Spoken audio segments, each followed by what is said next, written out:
Paris, 1940. The city is no longer alive the way it once was. Cafes are quiet, streets are dim, windows are shuttered, and the sound of marching boots replaces music. German flags hang from buildings that once symbolized freedom. Every knock at the door could mean arrest. Every whisper could be betrayal. In a city drowning in fear, survival becomes the most valuable currency of all. And it is here, in this atmosphere of terror and desperation, that one man discovers how easy it is to kill without being noticed. His name is Marcel André Henri Félix Petiot. History would remember him by another name, Dr. Satan. Long before the war, long before the bodies, Petiot was already dangerous. Born in 1897 in Auxerre, France, he was an intelligent child, but deeply disturbed. Teachers described him as cruel, arrogant, and manipulative. He enjoyed humiliating others and showed no empathy. As a teenager, he was caught stealing repeatedly, yet always talked his way out of punishment.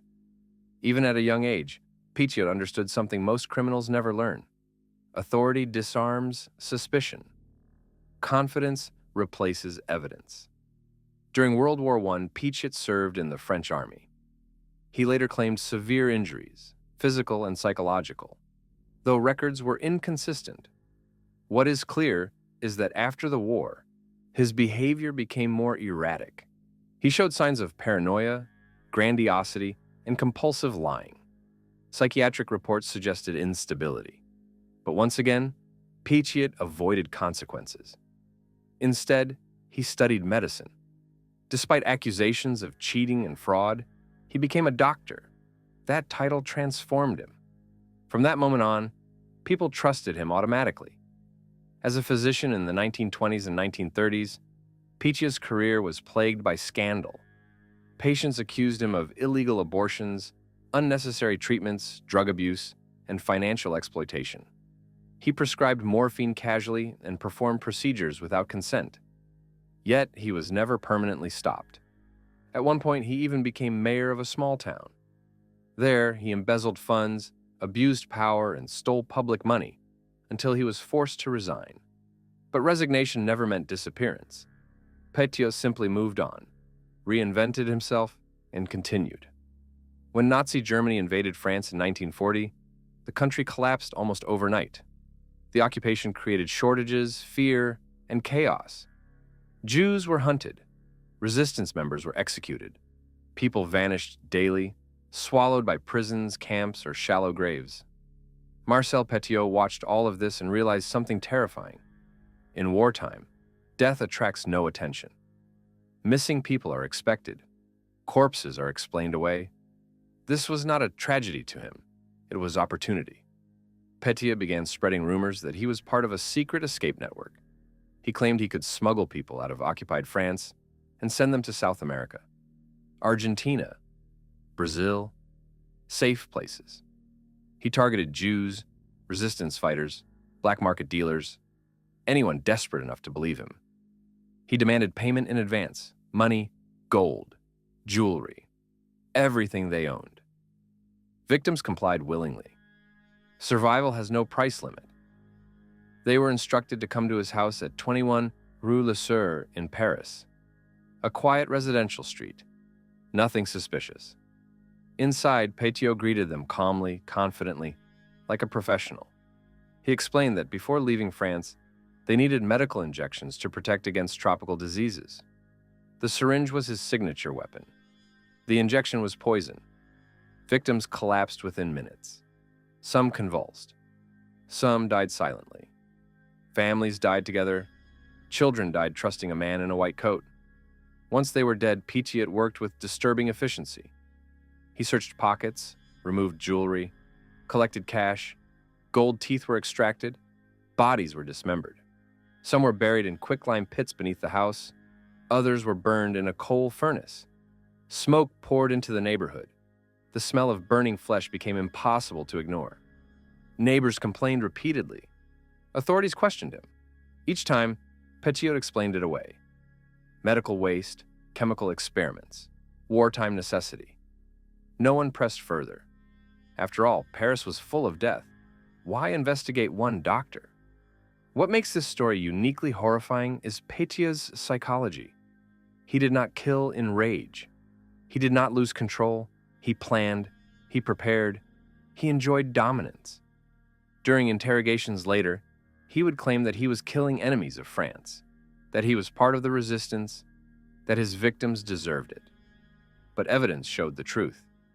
Many were Jews fleeing persecution, ordinary civilians, innocent people whose only crime was trusting the wrong man. By 1943, Petiot was killing constantly. Suitcases filled with human remains were discovered dumped in the Seine.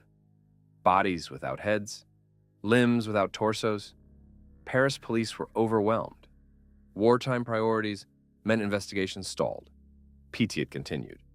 In 1944, everything unraveled. Police were alerted to his house once again, this time because of overwhelming smoke and an unbearable stench. When officers entered the basement, they discovered one of the most horrific crime scenes in French history. Human heads in sacks, limbs piled together, burned remains in the furnace, dozens of bodies, some partially destroyed, others unmistakably human. Petiot was questioned, calm, smiling. He claimed the bodies were Nazis and collaborators he had executed as part of the resistance.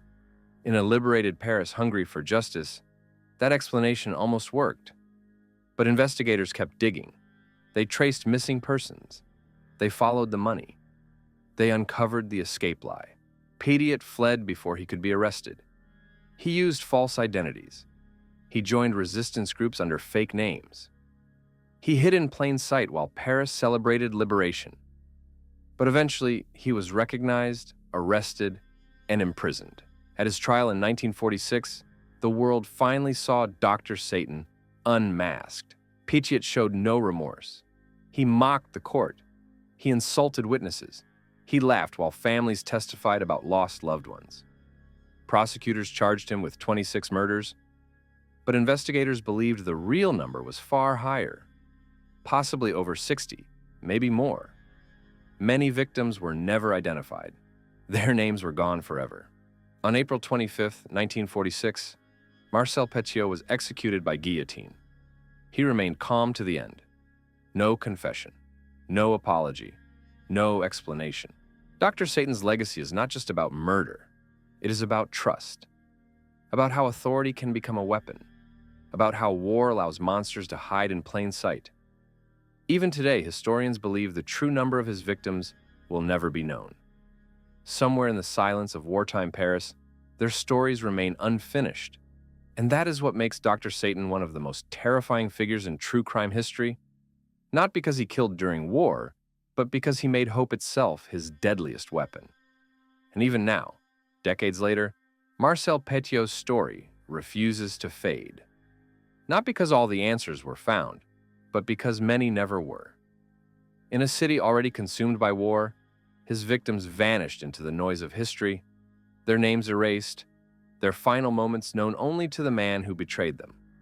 Dr. Satan was not a myth, not a legend, but a reminder of how easily evil can disguise itself as hope, authority, and help. And perhaps the most disturbing truth of all is this: if war had lasted longer, no one knows how many more would have trusted him and disappeared. If stories like this matter to you, if you believe the forgotten deserve to be remembered, then make sure to like this video, subscribe to the channel, and turn on notifications so you don't miss our next deep dive into history's darkest mysteries. Your support helps keep these stories alive. Until next time, stay curious and stay aware.